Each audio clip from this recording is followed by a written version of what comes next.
Hello everybody and welcome back to Extra Holiday Games. I'm Extra Holiday and we're gonna get this. We are in fact going to get this. It just takes time, that's all. It takes time, you know. I gotta be patient playing, you know, you gotta be patient watching, you know, that's all, you know. This is pyramid of patience. It's all about being patient, you know. Patience. Patience. Gonna wait for the next cycle because we can. Gonna hit this. Okay. Patience. And there's these, which are not on the same cycle as the others. Alright. Cool. There we go. Yikes. Alright. This is easy. Easy peasy. We're gonna do it. Just like that. Hold on. Wait for the next cycle. Got him. Okay. It was a little risky, but we got it. This part's easy. Then we just wait. Okay. Alright. Good. Gonna go left. Gonna go right, left, right. Okay. Alright. I'm actually going to try to take this. Oh, I forgot about the spike there. Damn it. I was gonna say I'm trying to take it slow because I feel like running was what killed me last time I got there. You know, like 2 episodes ago. But I forgot there was a spike in the floor. So it's awkward. Now we get to wait again. This is great.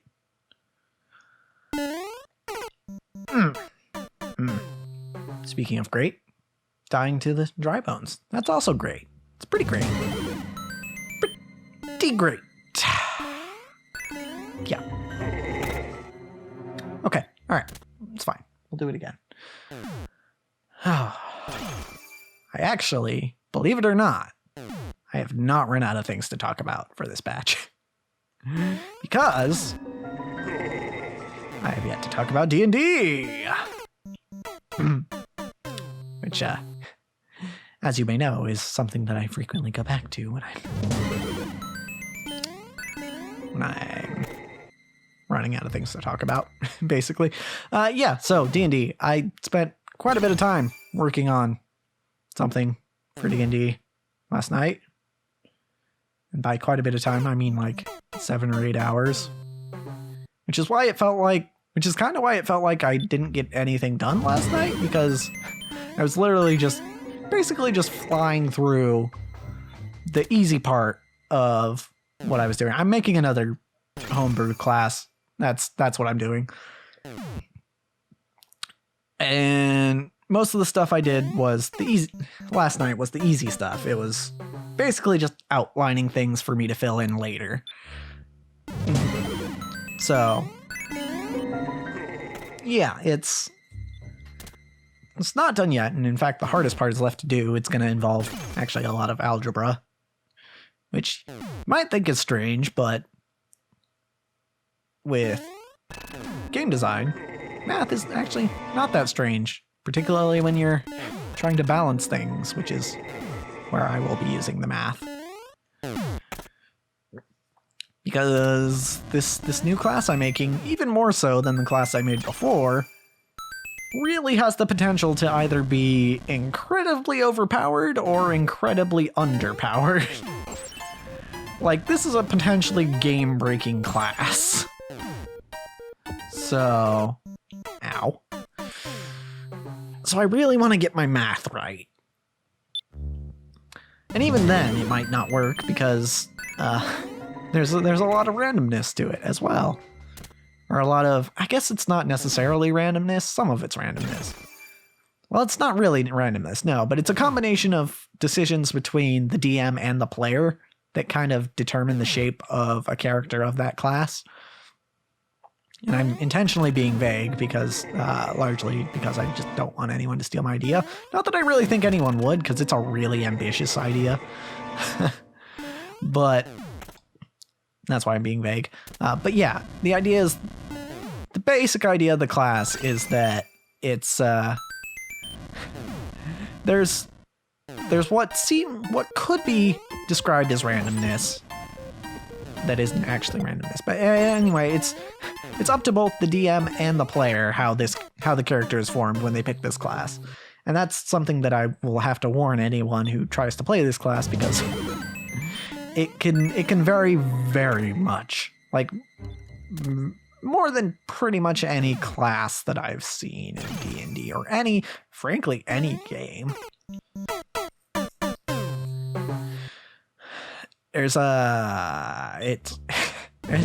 Effectively it's a class that can basically be anything.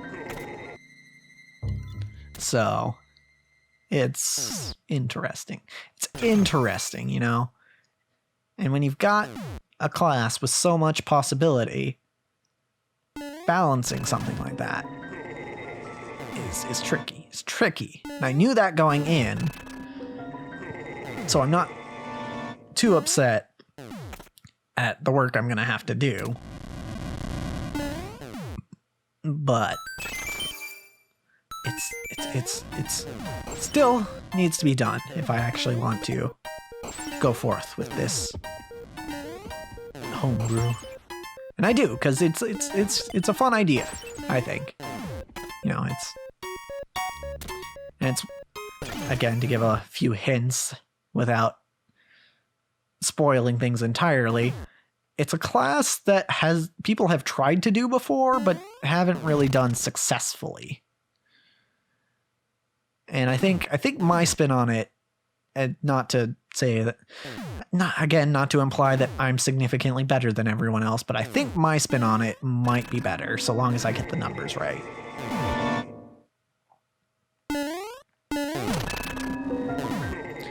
I think if I've got the numbers right, then I should be able to make it a class that is fun to play and incredibly unique. So, yeah, I'm excited.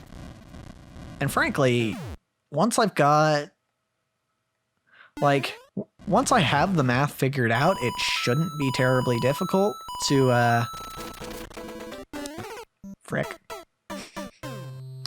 it shouldn't be terribly difficult to balance everything. And the one thing that I've learned about game design from reading patch notes, specifically League patch notes, and, you know, watching videos about balance in games, is it's very important to have levers, is what they call it. Basically, numbers that you can tweak to make things better or worse in a way that's in a way that doesn't ruin what you're trying to go for.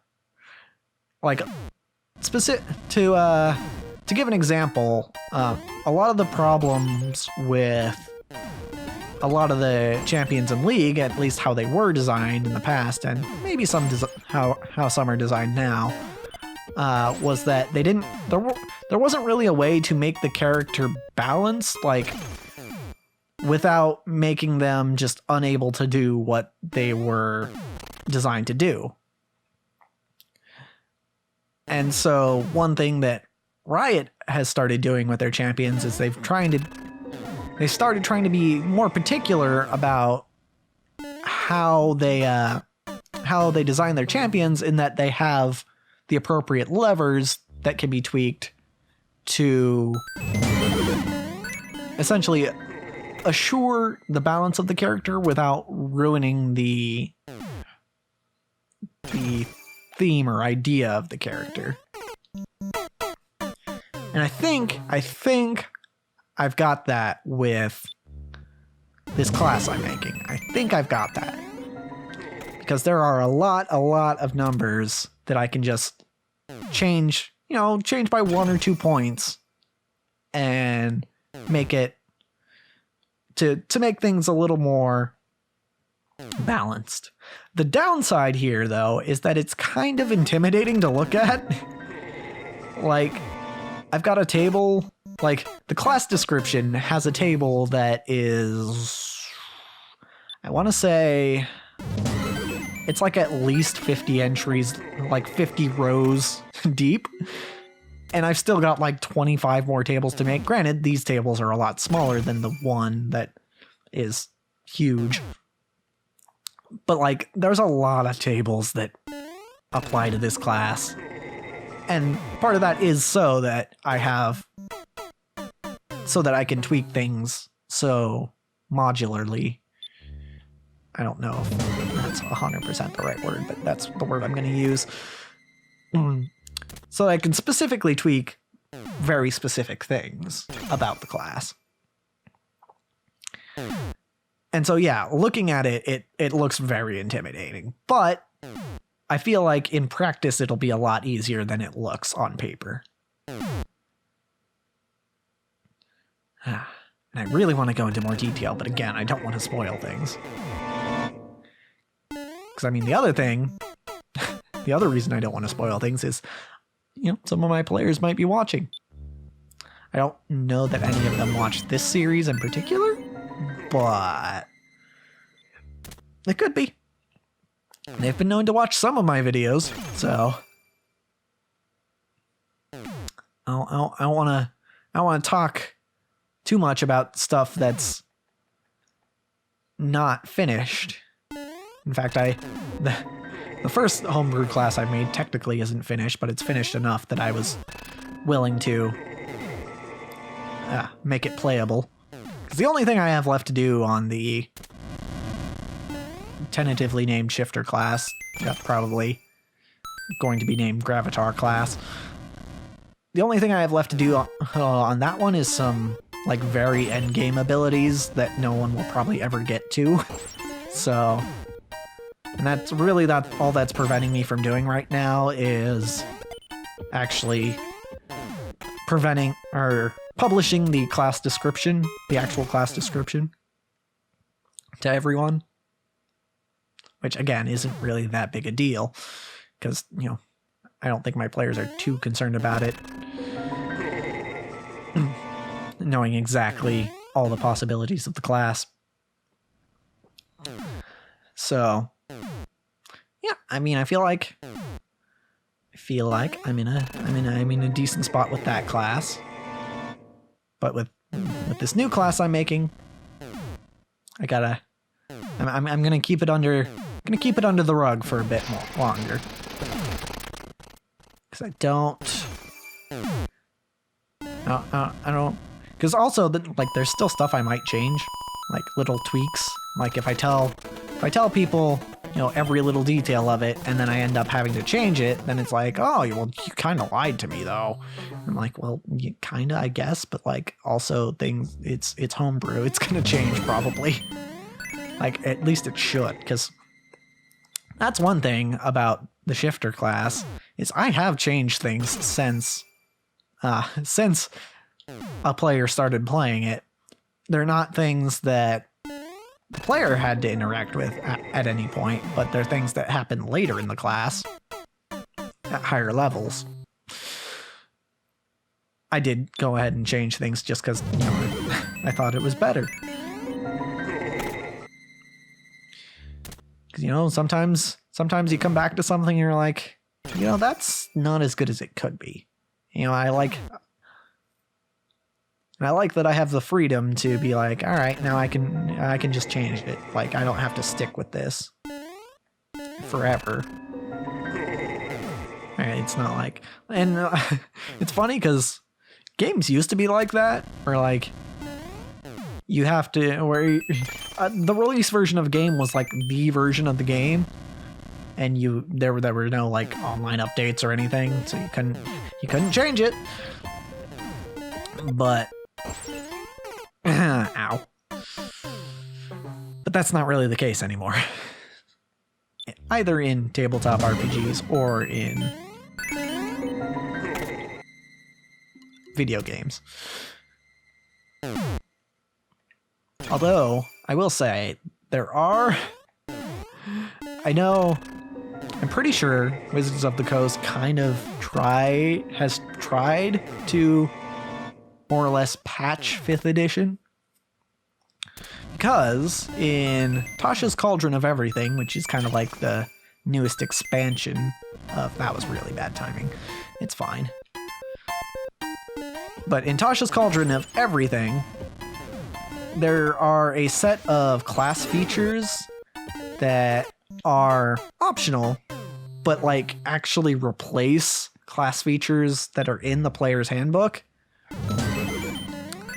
And some of them, like specifically the ones for the Ranger, are just strictly more powerful than what was in the original book. Because one of the complaints I've heard that people had about 5th edition is that Rangers were too weak. And frankly, I could, having read the book, I could see why people would say that. It really doesn't seem like they're all that great. So I feel like Wizards was like, we should probably buff Rangers, but like we can't just change the player handbook, really. That's kind of, because that's one thing that's kind of, for some reason, that's like, well, it's an actual physical book. You can't actually change.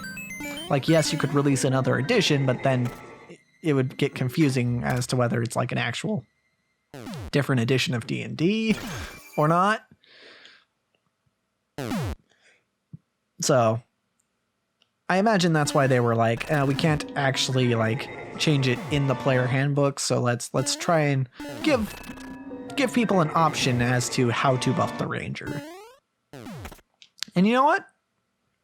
It's fine. In fact, probably all the Rangers I make going forward are probably going to use the features from Tasha's because, yeah, I also think that the Rangers are probably pretty weak.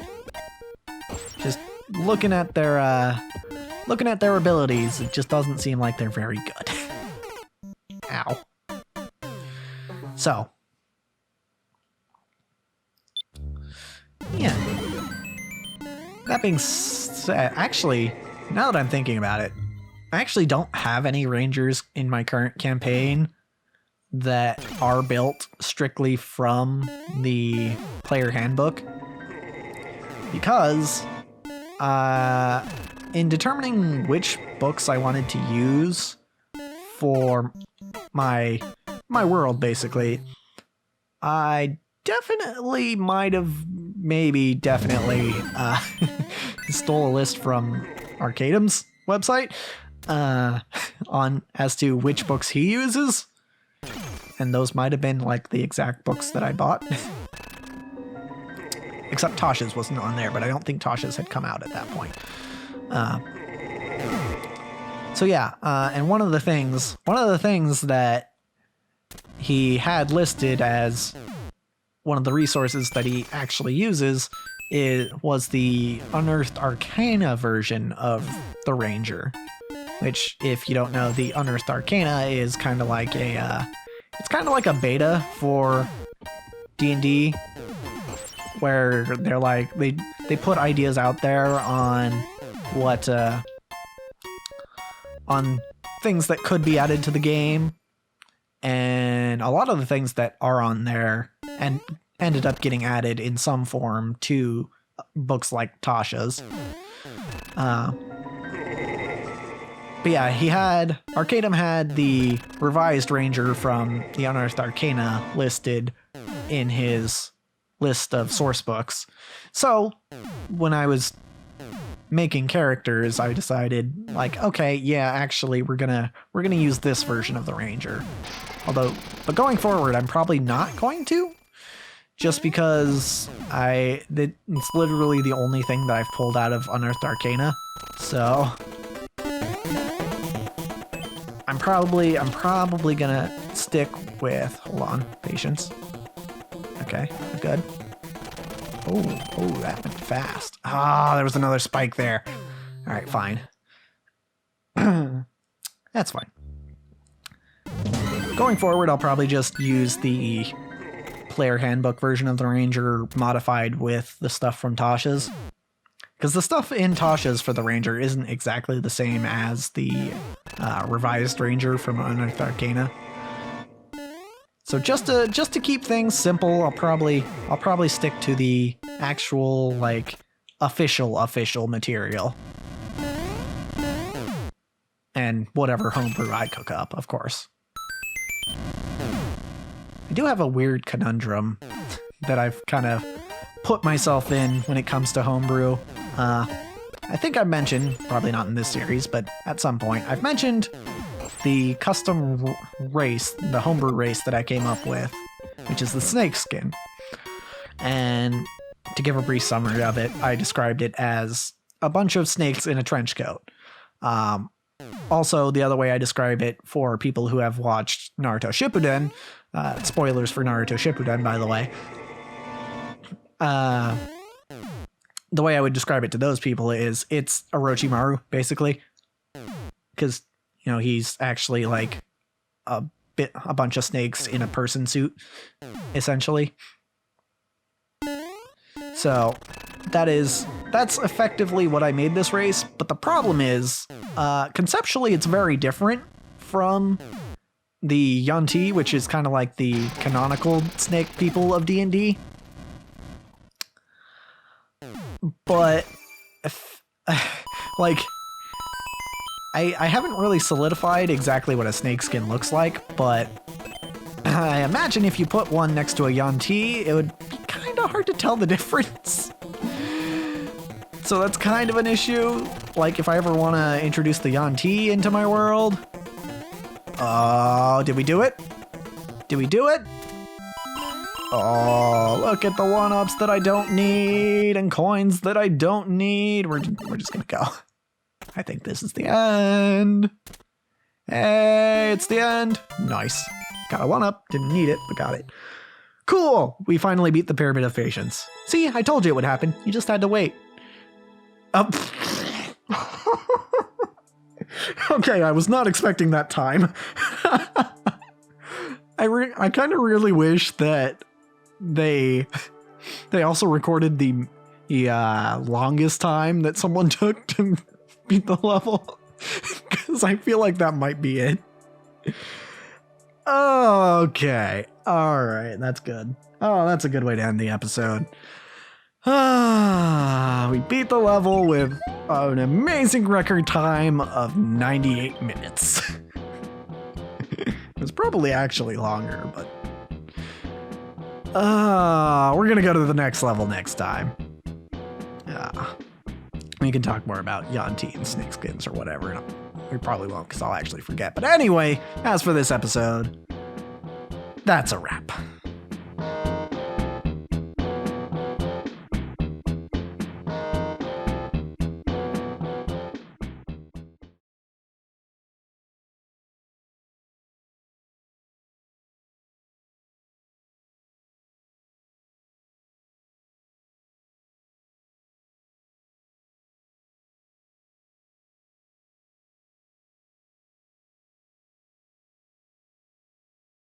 Yet again, Toad is grooving.